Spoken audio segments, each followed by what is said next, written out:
The clock on the far wall ticked so loudly that David thought everyone in the room could hear his heart pounding along with it. 72 stories above Manhattan. The glass walls of the Caldwell Tower meeting room offered a sweeping view of Central Park, but no one was looking outside.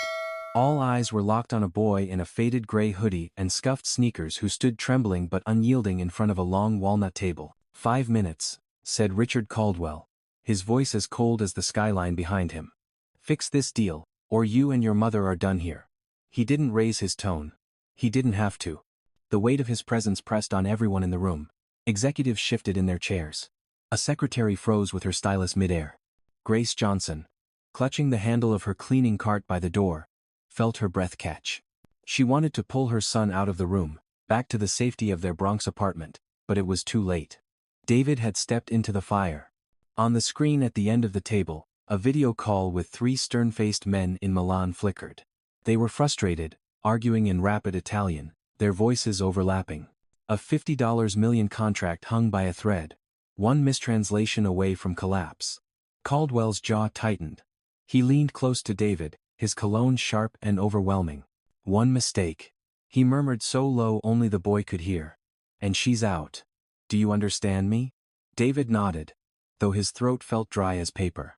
He slipped on the headset an assistant shoved at him, ignoring the skeptical glance from the CFO across the table. The man whispered, "Kids bluffing," not bothering to lower his voice. David closed his eyes for half a second, hearing again the buzz of a vacuum cleaner from long nights when his mother scrubbed these same halls. He heard the librarian's patient voice, urging him to repeat vowel sounds until his tongue obeyed. He heard his own whisper in the darkness. "If I don't speak up today, they'll never see us." He opened his eyes and spoke. His first words in Italian cut through the confusion on the screen. His accent was steady, his verbs properly conjugated, his tone confident but not arrogant. The men blinked, then slowed their speech, listening. David translated sentence after sentence, switching seamlessly into English, then back into Italian, bridging the two sides like a seasoned diplomat. The tension in the room began to shift. One executive leaned forward, astonished. Caldwell didn't look impressed. He leaned back in his leather chair, arms folded, eyes narrowed with the cruel amusement of a man who enjoyed watching others sweat. The clock ticked. 4 minutes left. Parlor trick, he muttered under his breath, loud enough for the board to hear. Grace heard it too. Her cheeks flushed with shame and fury.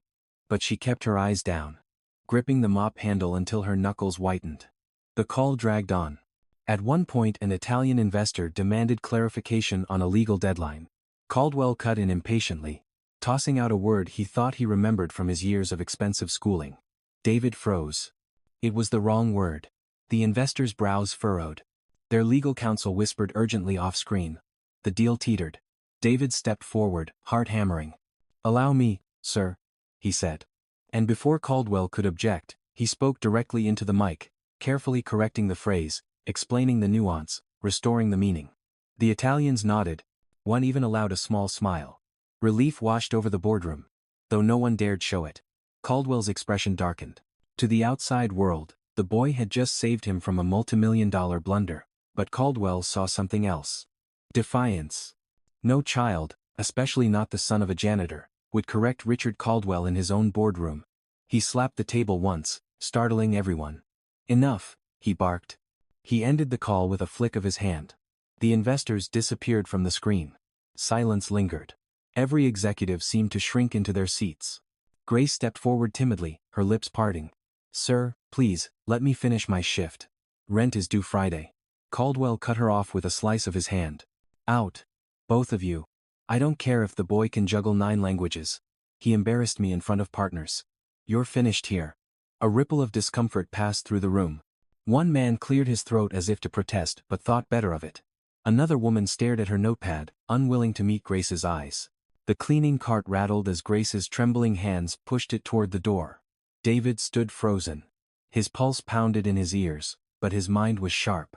He could feel the small weight hidden in his sock, a memory card he had slipped out of his backpack minutes earlier when Caldwell's assistant whispered to security. He had planned for this moment.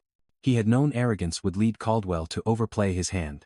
He looked at his mother, shoulders bent under years of humiliation, and thought, if I walk away now, he wins forever. If I stay, maybe they'll finally hear me. He straightened.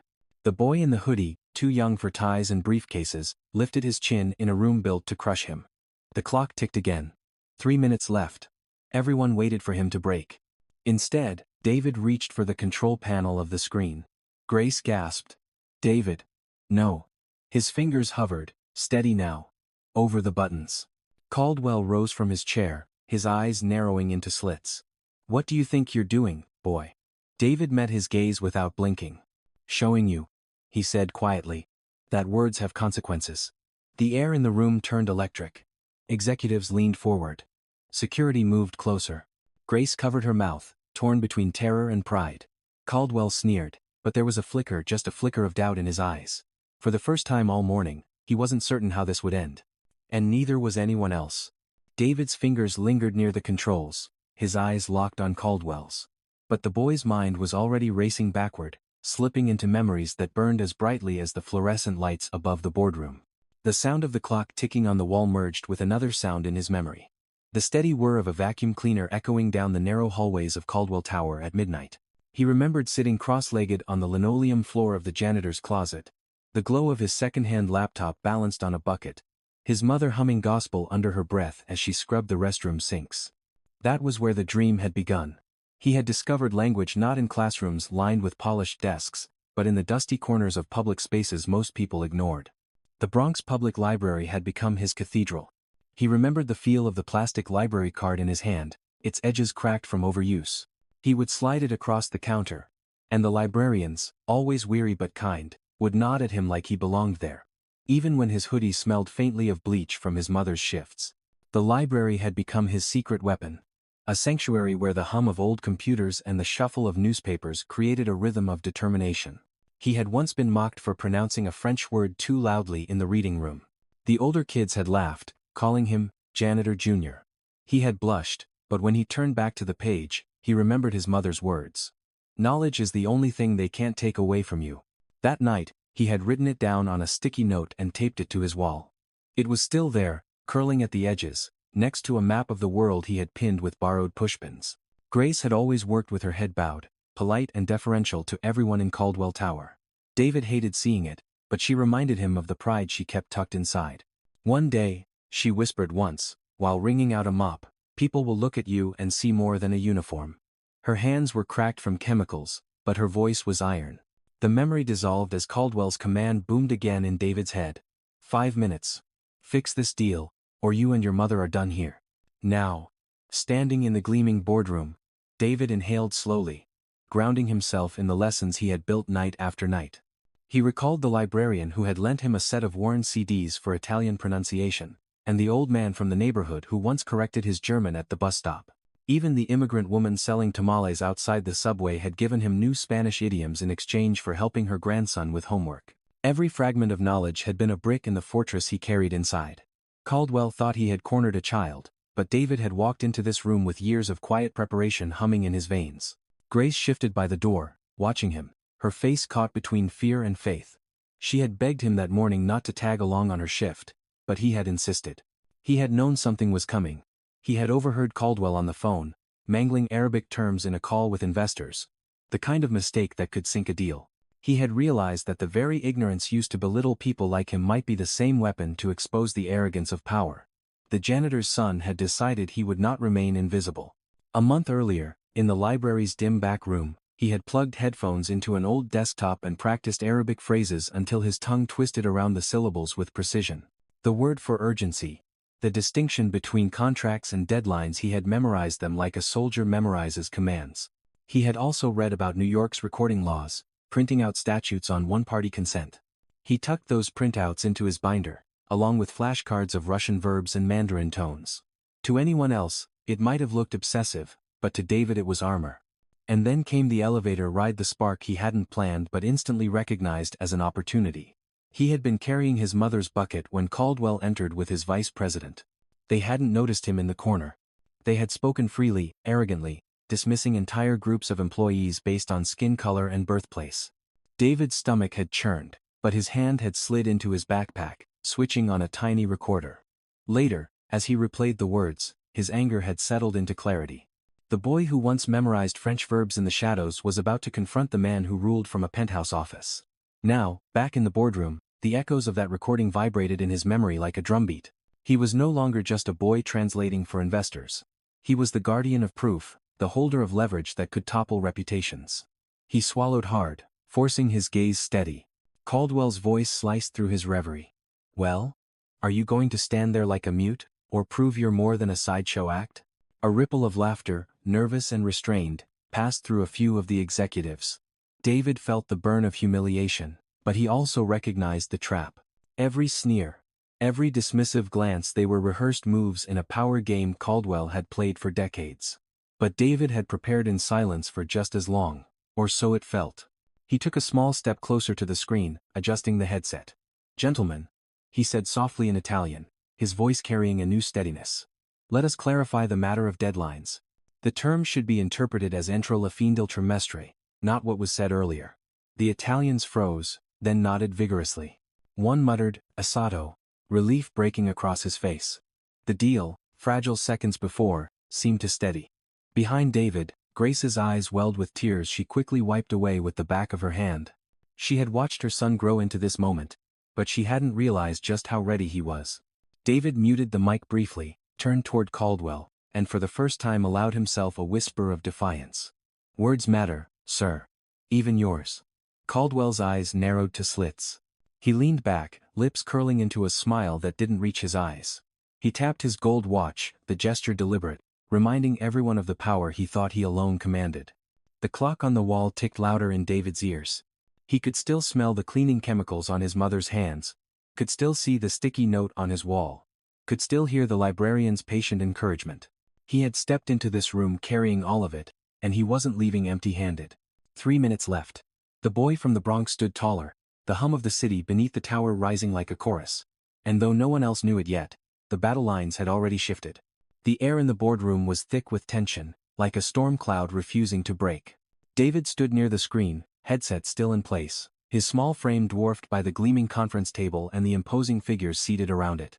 The Italian investors, now calmer, waited for Caldwell's confirmation, their eyes darting between the boy and the CEO. Caldwell's jaw clenched. He leaned toward the mic, forcing a polite smile for the men on the screen. "Thank you, gentlemen. We will review these clarifications internally and follow up." He ended the call abruptly before anyone else could speak, the screen going black with a final click. The silence afterward was suffocating. Grace shifted uneasily near the door, her hands twisting the rag she carried. She knew this silence well, it was the pause before punishment. Caldwell stood, buttoning his jacket with slow precision. "Well," he said, his voice dripping disdain. "Our young interpreter just saved us from a catastrophe. Isn't that right?" A couple of executives chuckled weakly, more out of fear than amusement. David stayed silent. His eyes locked on the man towering over him. Caldwell's smile snapped away. "Don't mistake this for praise. You embarrassed me in front of partners. You spoke over me. And you did it in my boardroom." He jabbed a finger toward Grace. "Pack your things. You're finished here." Grace gasped softly, her hand flying to her chest. "Please, sir, Out," Caldwell barked, his voice booming against the glass walls. "Before security removes you." 2 guards at the back stepped forward. David felt the sting of humiliation sear through his chest, but beneath it, something sharper sparked resolve. He took 1 step forward. "She's worked here 5 years, he said, his voice steady, though his body trembled. "Never late, never complained, never asked for anything. And you want to throw her out because I told the truth?" Caldwell's eyes narrowed. "Because you forgot your place." The words landed like a slap, drawing quiet nods from some executives who had long ago accepted this hierarchy. One of them, a middle-aged man with thinning hair, looked at Grace with pity but quickly lowered his gaze. David's fists clenched. He felt the shape of the small memory card against his ankle where he had hidden it in his sock. It was his lifeline, the ace he hadn't revealed. But the time wasn't right. Not yet. One of the guards reached for Grace's arm. David moved instinctively, placing himself between them. The guard hesitated, surprised at the boy's defiance. The other glanced at Caldwell for direction. Caldwell smirked. "Look at this. A janitor's son playing hero. You think this is a movie, kid? In real life, power wins. Always." David met his gaze with quiet fire. "Not always," he whispered.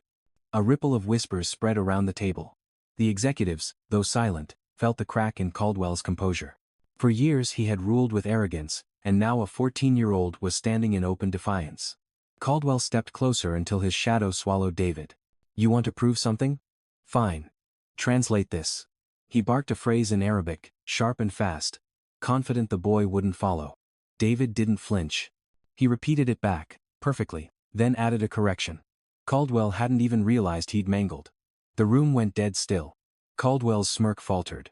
For the first time, uncertainty flickered in his eyes. Grace whispered, almost to herself. Oh God.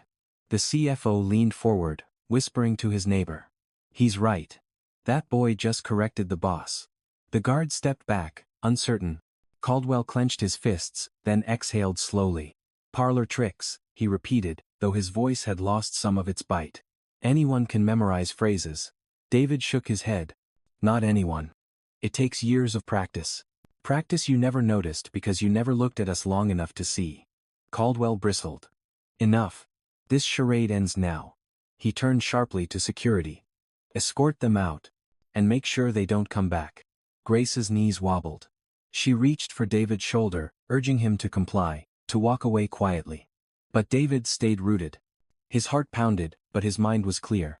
He thought of the nights in the library, the sticky note on his wall, the hum of the vacuum as his mother sang softly to drown her exhaustion. All of it had brought him here. He couldn't leave now. Not when justice was within reach. He took a deep breath and spoke, his voice louder this time, carrying across the room. You talk about power like it's yours to keep forever. But power isn't in money or titles. It's in truth. And truth is what you've been hiding. A murmur swept through the room. Caldwell's eyes narrowed dangerously. He stepped closer, his voice low, venomous. Careful, boy. You're walking a line you don't understand. David didn't blink. I understand more than you think. The guard grabbed his arm, but David didn't resist. Instead, he let his hand brush against the table, close to the port where the projector cable hung loose. He knew what he carried. He knew the evidence he held could flip the balance of this room. He just had to wait one more moment. Grace's voice cracked, desperate. David, please, let's just go. He looked at her, his heart breaking at the fear in her eyes. But he also saw something else, pride. Hidden beneath the years of submission. Pride that maybe, just maybe, he could do what she had always dreamed. Force the world to see them. Caldwell turned to the board. This meeting is adjourned. I'll deal with this nonsense later. He waved his hand, dismissing everyone as if nothing monumental was unfolding. But the executives didn't move. Their eyes lingered on David, on the boy who had faced down the man they all feared. Something had shifted in the room. Invisible but undeniable. David straightened his shoulders. The time for silence was over. The evidence was ready. Burning like fire in his sock. The next move would change everything. He just had to be bold enough to make it. The boardroom felt like a furnace, every breath thick with tension as David stood his ground. The executives remained seated, caught between their fear of Caldwell and the undeniable gravity of what had just happened. Grace's voice trembled as she whispered, David, please. But her son didn't move. He could feel the hard edge of the memory card pressing against his ankle, a reminder of the gamble he was about to take. Caldwell's glare burned into him, sharp enough to make grown men cower, but David refused to drop his eyes. Caldwell spread his arms theatrically, as if mocking the silence. Look around you, boy. Do you see anyone applauding? Do you see anyone standing with you? No. Because they know where power lies. And it isn't with a janitor's son. He turned his gaze to Grace, dismissive and cruel. Get out before I have them drag you out. Grace flinched, clutching her rag to her chest as though it were a shield. David felt fury rise hot in his throat. But he forced himself to breathe slowly. The lessons of the library, of patience and precision, steadied him. He turned to Caldwell and spoke clearly, every word cutting through the still air. You almost lost $50 million today because you don't know the words you pretend to command. I saved you. Not your degrees, not your money. Me. The words hung there, heavy and dangerous. Caldwell's face twisted. He slammed his palm on the table so hard the executives jumped. Enough. You think saving a deal gives you the right to lecture me? I built this empire while your mother was scrubbing toilets. Grace gasped at the cruelty. But David stood firm. And while she scrubbed toilets, I was building something too. You just refused to see it. Caldwell sneered, his voice low and venomous. You're a child. A child playing with matches in a house built by men like me. You think you can burn me down? David's hands trembled slightly, but he raised his chin. Not burn you down. Show you the truth. The guards moved closer, responding to Caldwell's flick of the wrist. One grabbed David's shoulder, the grip firm. Grace cried out, stepping forward, but another guard blocked her path. Caldwell smirked. Take them out. They don't belong here. Panic shot through David's chest, but it lasted only a second.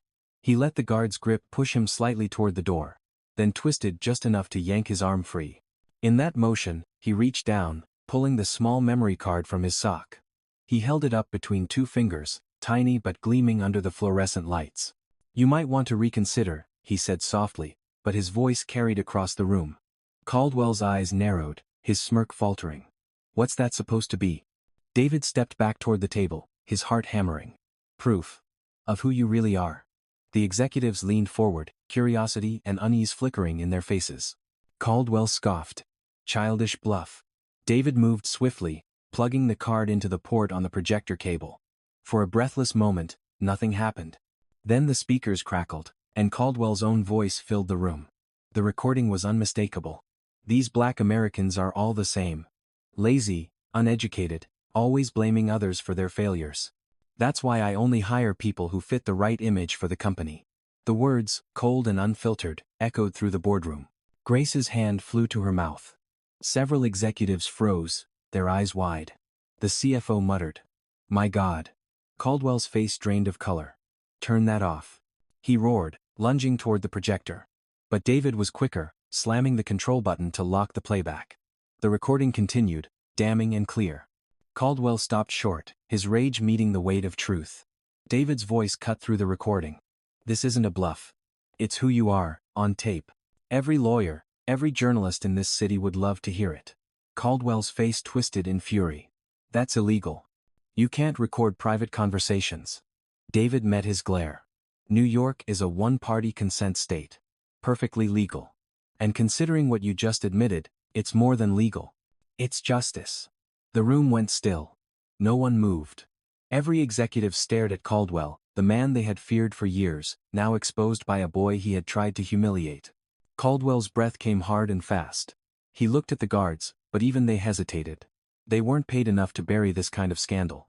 Grace's knees buckled, and she gripped the mop handle to stay standing.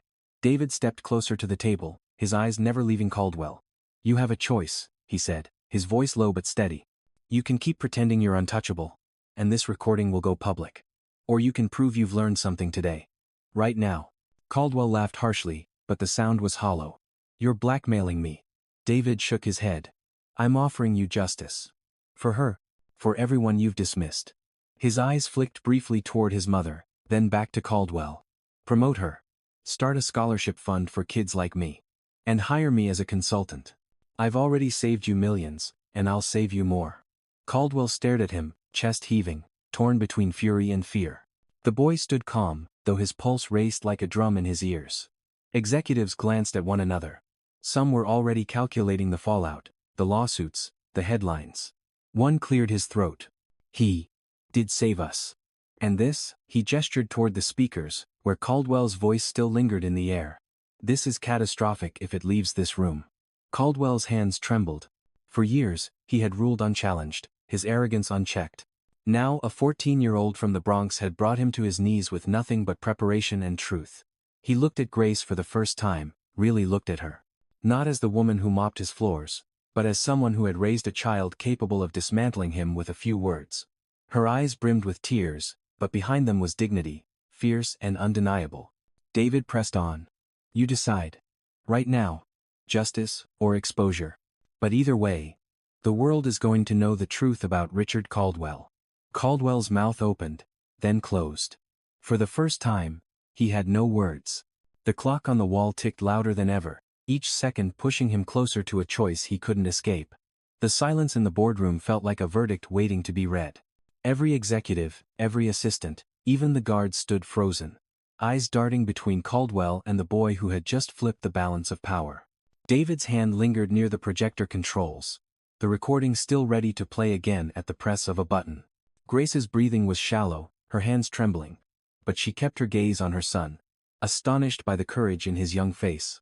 Caldwell's lips pressed into a hard line, sweat gathering at his temples.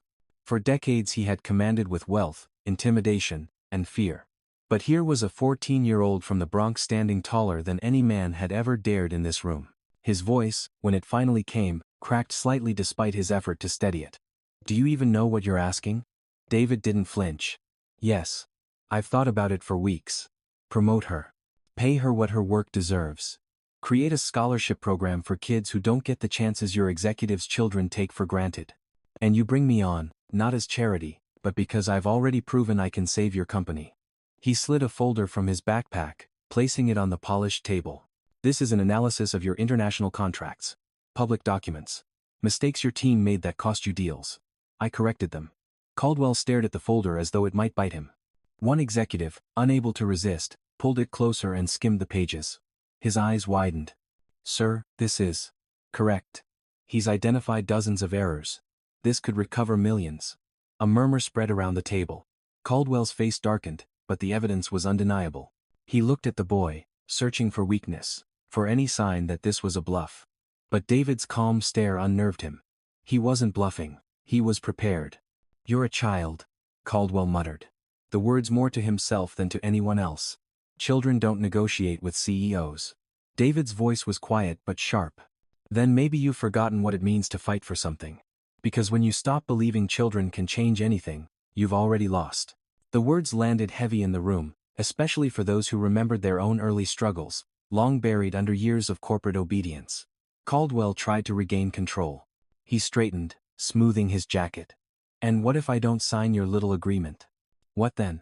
David tapped the projector remote once.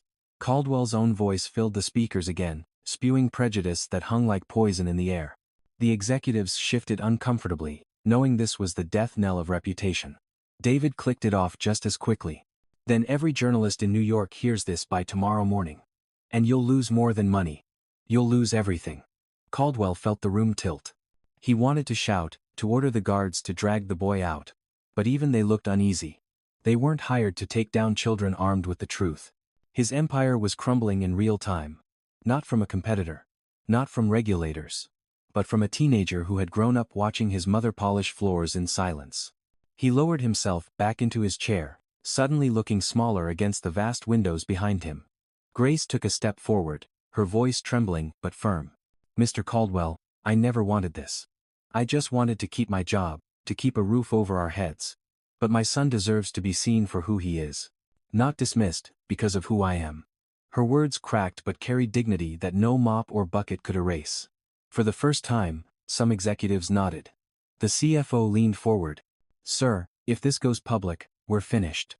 But if we handle it here, internally, we can avoid catastrophe. The boy's terms are reasonable." Caldwell stared at him, stunned at the betrayal. But it wasn't betrayal, it was survival. The room was turning against him. David pressed on, sensing the shift. "This isn't about humiliating you. It's about justice.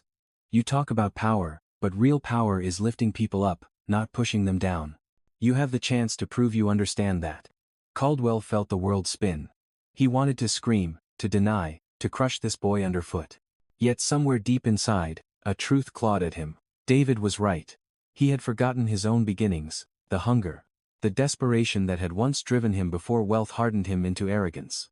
For a flicker of a moment, he saw himself in the boy. Young, unyielding, unwilling to accept invisibility. His voice softened, betraying a crack in the armor. "And if I sign, how do I know you won't leak it anyway?" David met his eyes steadily. "Because unlike you, I believe in second chances. But only if they're earned." Caldwell exhaled, a long shuddering breath. The weight of the room bore down on him. The boy's gaze did not waver. The executives waited, silent witnesses to a shift they never imagined possible. Grace's eyes glistened, her hands clasped tight against her chest. Caldwell picked up a gold pen from the table. Its weight suddenly heavy in his hand. He looked at it, then at David. Then at the contract the boy had prepared with startling professionalism. Every clause was clear. Every protection spelled out. He realized the boy had thought of everything. "You're frighteningly smart," Caldwell muttered, almost to himself. David's lips curved in the faintest smile. "No. Just prepared." The pen scratched against the paper. The sound was soft, but it might as well have been thunder. When Caldwell finished signing, the room exhaled as one. Grace's tears spilled over, her hand reaching instinctively for her son's shoulder. The executives exchanged glances, some relieved, some awed. Caldwell set the pen down, his hand trembling slightly. He looked at David with a mixture of resentment and reluctant respect. "You just taught me the most expensive lesson of my life," he said, his voice low. David tilted his head. "And what's that?" Caldwell hesitated, then admitted. "That intelligence isn't about where you were born, or how much money you have. It's about what you do with the opportunities you create." The words came out raw, as though dragged from him against his will, yet carrying a seed of sincerity. David nodded slowly, then reached out his hand. For a long moment Caldwell stared at it, the boy's small hand extended across the divide. Finally, almost reluctantly, he took it. His grip was firm, but it wasn't dominance anymore. It was acknowledgement. The room seemed to shift again, lighter now, though still heavy with the shock of what had just occurred. Grace wiped her face, standing straighter than she had in years. For once, she didn't look like a woman invisible to the world. She looked like a woman who had raised a son who forced the world to see them. Outside the windows, Manhattan stretched endlessly. The city that crushed and created in equal measure. Inside, a boy had rewritten the rules. And though no one could fully comprehend it yet, this moment was only the beginning. 6 months later, the Bronx Public Library hummed with a life it had never known before. The usually quiet reading rooms were alive with the sound of teenagers flipping pages, clicking keyboards, whispering new words in foreign tongues. The long tables were crowded not with dust but with hope. A banner stretched across the entrance. Caldwell, Johnson Fellowship Program. Investing in Tomorrow. Grace stood just inside the doors, her blazer neat, her ID badge clipped proudly to her lapel. She carried herself differently now, still humble, still gentle, but taller, stronger, as though a weight had been lifted from her shoulders. She looked around the library and felt pride swell in her chest. She had scrubbed floors for years in silence, yet now people greeted her with respect, not pity. And at the center of it all was David, her son, seated at a table surrounded by kids his age, some younger, some older, each of them bent over work that could change their futures. He was explaining a passage in Mandarin to a 15-year-old girl, his voice patient, his gestures animated. He wore a button-down shirt too big for him, sleeves rolled at the cuffs, but he looked every bit the consultant he had become. Caldwell entered quietly behind them, flanked not by guards or executives but by 2 assistants carrying stacks of folders. His presence still carried weight, but something had shifted. The sharp arrogance that once defined him had softened into something heavier, more contemplative. He paused by the door, watching David, before moving closer. One of the scholarship students spotted him and whispered, "That's him." Caldwell heard it, and for once, he didn't bristle. Instead, he gave a small nod, acknowledging the truth of it. He had become something different in these past months, not because he had wanted to, but because a boy had forced him to. David noticed him then and stood, polite but firm. "Mr. Caldwell," he said, his tone measured. "We're reviewing proposals for next semester's fellows." Caldwell glanced at the folders on the table. "You've already doubled the applicants. The program is working." David nodded. "It's only the beginning." Grace approached, resting a hand on her son's shoulder.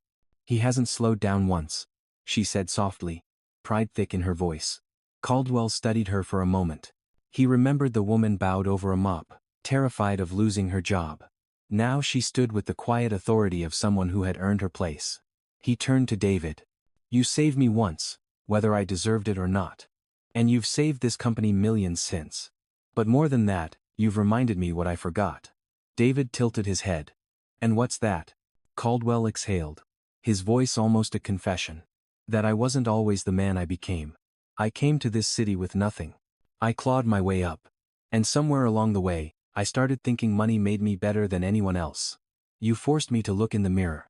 The words were rough, but genuine. For the first time in decades, he wasn't speaking as a CEO but as a man. David glanced around the library, at the rows of young people, at the faces lit with possibility. "Then maybe we both learned something," he said. Caldwell almost smiled. He gestured to the students. "What do they see in you, do you think?" David thought for a moment. His voice was steady when he answered. "Not someone rich. Not someone powerful. Just someone who refused to stay invisible." Grace blinked back tears at that. An older librarian, Mrs. Rodriguez, approached with a stack of new applications. She had watched David grow up in these aisles, sneaking in extra hours at the computers.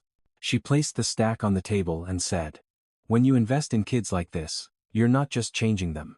You're changing the city." Caldwell looked at her, then back at David. "She's right. I thought my greatest investments were skyscrapers and deals. Turns out, it's people." A ripple of laughter from the students broke the heaviness. One of them, a boy of 13, raised his hand shyly. "Mr. Johnson, weren't you scared? You know, when you stood up to him?" David chuckled softly, shaking his head. "Of course I was. I was terrified.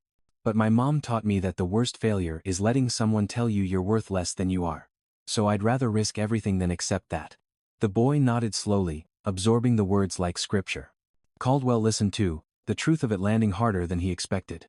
He glanced at Grace, then back at David. "You've made me rethink what leadership means," he admitted. "It's not about being the smartest person in the room. It's about recognizing the intelligence of others, even when it comes from places you least expect." A journalist from the local paper, who had come to cover the fellowship, stepped closer with her recorder. "Mr. Caldwell," she asked, "how does it feel to be known as the first billionaire CEO with a 15-year-old advisor?" Caldwell chuckled dryly. "It feels like I finally understand what leadership really is." She turned to David. "And you, what advice would you give other young people listening?" David's answer came without hesitation. "Don't let anyone define your worth by your zip code, your accent, or your parents' job. Your origins don't decide your destiny. Preparation does. And always have evidence to back up your truth." The journalist smiled, clearly moved, and lowered her recorder. The library buzzed again as the students returned to their work, energized by what they had just heard. Grace leaned close to her son, pressing a kiss to his forehead. "I'm proud of you," she whispered. "Not for the money or the recognition, but for the man you're becoming." Caldwell looked at them both, and for a moment, he wasn't a billionaire, or a CEO, or a man guarding his empire. He was simply a witness to something greater than himself. Outside, the city roared on. Taxis honking. Subways rumbling. Lives intersecting in chaos and order. But inside the library, a new story had been written. One that wouldn't make headlines in the same way contracts and scandals did, but one that would ripple quietly for years, in the lives of the young people gathered here. David returned to his seat, opening another folder, his eyes bright with determination. Caldwell watched him, realizing with a strange mix of awe and humility that this boy had not only saved his company but had salvaged his soul. And as the hum of learning filled the air, the clock above the circulation desk ticked softly, no longer a countdown to destruction but a measure of new beginnings.